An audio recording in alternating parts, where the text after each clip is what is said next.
Baiklah, saya di sini akan menerangkan tentang seminar isu dan kasus kebijakan publik yang disusun oleh saya sendiri, Sario Fernando, NPM 1952-002. Saya akan menerangkan tentang pengaruh Undang-Undang Nomor 11 Tahun 2020 tentang Cipta Kerja di Kepulauan Riau terkait kawasan ekonomi khusus. Latar belakang masalah. Provinsi Kepulauan Riau sebagai hasil dari pemekaran wilayah terbentuk sejalan dengan semangat reformasi dan otonomi daerah sejak tahun 1998. Masyarakat Kabupaten Kepulauan Riau secara bersama-sama berkeinginan dan menuntut untuk membentuk kabupaten baru. Keinginan dan tuntutan tersebut akhirnya memberikan hasil, yaitu dengan terbentuknya Kabupaten Karimun, Kabupaten Natuna, dan Kota Batam berdasarkan Undang-Undang Nomor 53 Tahun 1999 menjadi daerah otonomi baru.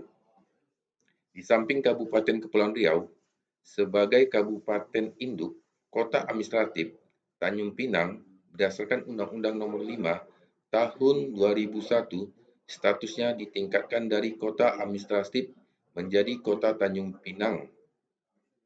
Masyarakat Kepulauan Riau pada bulan Mei tahun 1999 menyelenggarakan musyawarah besar masyarakat Kepulauan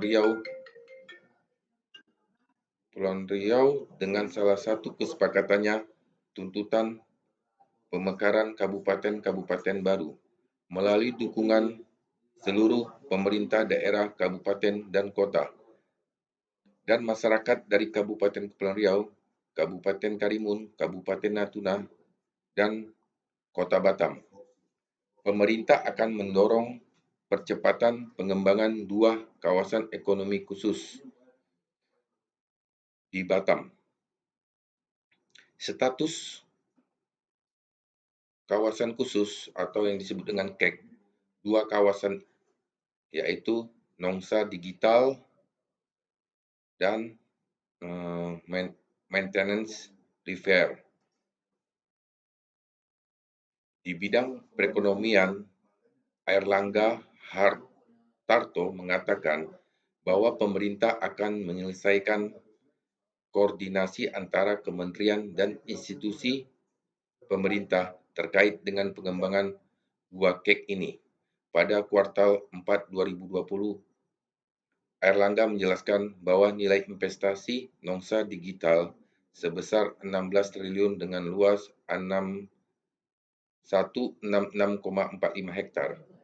Pembangunan akan menyerap 16.500 tenaga kerja menjadi pintu masuk untuk perusahaan teknologi informasi dari Singapura dan mancanegara. Selain itu juga akan ditetapkan menjadi IT hubungan digital BRIC Indonesia ke Singapura dan negara-negara lainnya. Saat ini tengah disusun rancangan peraturan pemerintah dan rancangan peraturan presiden yang merupakan turunan dari Undang-Undang Nomor 11 Tahun 2020 tentang Cipta Kerja. Dalam proses penyusunan ini, pemerintah berkeinginan untuk menyerap aspirasi dari berbagai pemangku kepentingan supaya RPP dan RPPres tersebut nantinya mampu mengakomodir seluruh aspirasi dari mereka. Undang-Undang Cipta Kerja telah dilaksanakan di beberapa daerah, termasuk di Batam, Kepulauan Riau, pada Jumat 11 Desember 2020 lalu. Pada kesempatan ini, pemerintah berusaha menampung seluruh masuk dari stakeholder untuk penyusunan RPP dan RPPres terkait sektor perindustrian, perdagangan, pabeanan. Perumusan masalah. Bagaimana pengaruh Undang-Undang Nomor 11 Tahun 2020 tentang Cipta Kerja di Kepulauan Riau terkait kawasan ekonomi khusus? Metode penelitian. Pada metode penelitian ini menggunakan hukum normatif. Pendekatan penelitian hukum normatif yaitu dengan mengkaji peraturan-peraturan yang berkaitan dengan penelitian ini, yaitu mengenai Undang-Undang Cipta Kerja dengan kawasan ekonomi khusus di Kepulauan Riau. Penelitian ini bersifat deskriptif, analitis sehingga penelitian ini diharapkan mampu memberi gambaran secara rinci, sistematis dan menyeluruh mengenai pengaruh Undang-Undang Nomor 11 Tahun 2020 tentang Cipta Kerja di Kabupaten Kepulauan Riau terkait kawasan ekonomi khusus. Hasil penelitian dan pembahasan.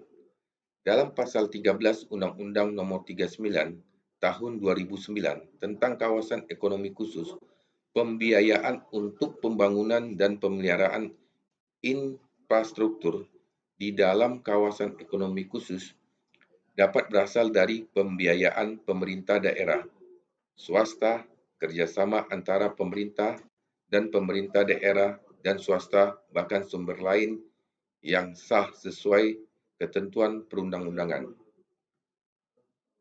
Pembangunan kawasan ekonomi khusus Galang, Batang, Bintan, Kepulauan Riau masih menemui sejumlah kendala di antaranya terkait pembebasan lahan seperti AMDAL, akses air baku, perizinan wilayah usaha, ketenaga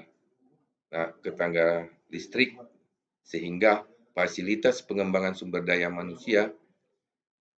Deputi Bidang Koordinasi Infrastruktur dan Transportasi, Kementerian Koordinator Bidang Kemaritiman dan Investasi, menurut Ridwan Jamaluddin mengatakan kebutuhan lahan kek Galang Batam seluas 2,33,6 hektar saat ini telah dikuasai lahan seluas 1.750 hektar, sementara sisanya seluas 215 hektar sedang proses sertifikasi dan seluas 318 hektar tengah dialihfungsikan dari kawasan hutan terbatas atau HPT menjadi hutan kawasan produksi konservasi.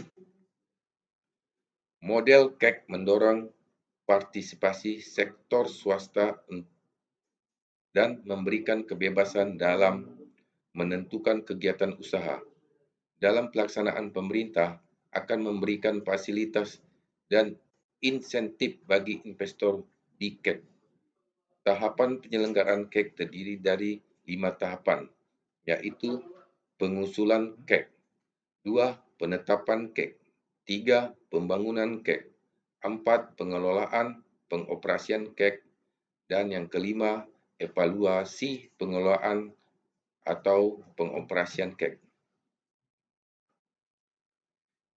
Sementara pembentukan KEK ditetapkan oleh Presiden dengan skema pengusulan pembentukan KEK dapat berasal dari badan usaha, pemerintah, kabupaten, pemerintah provinsi, dan pemerintah pusat.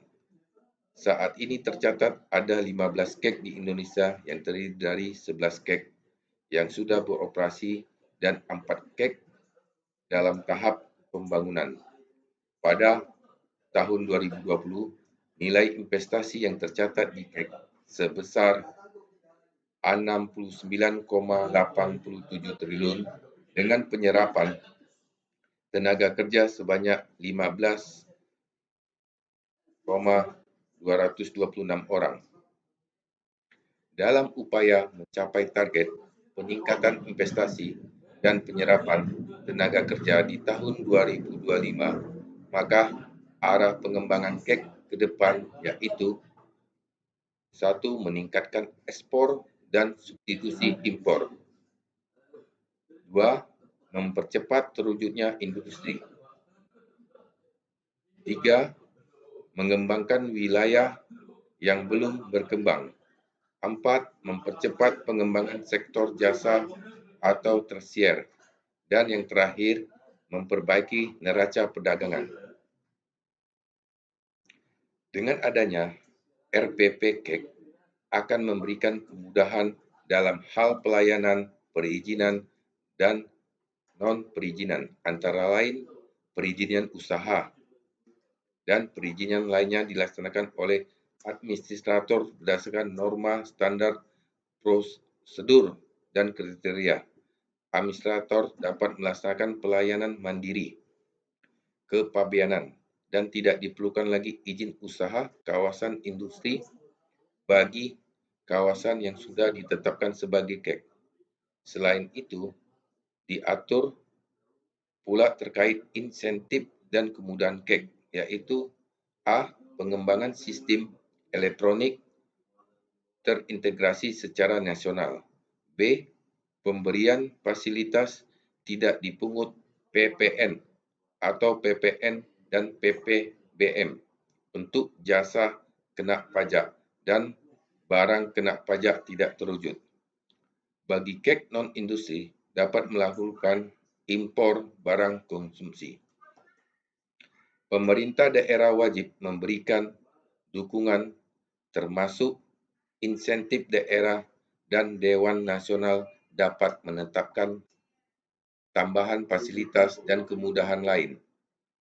Kesimpulan, sektor kepabeanan perizinan kawasan perdagangan bebas dan pelabuhan bebas dan kawasan ekonomi.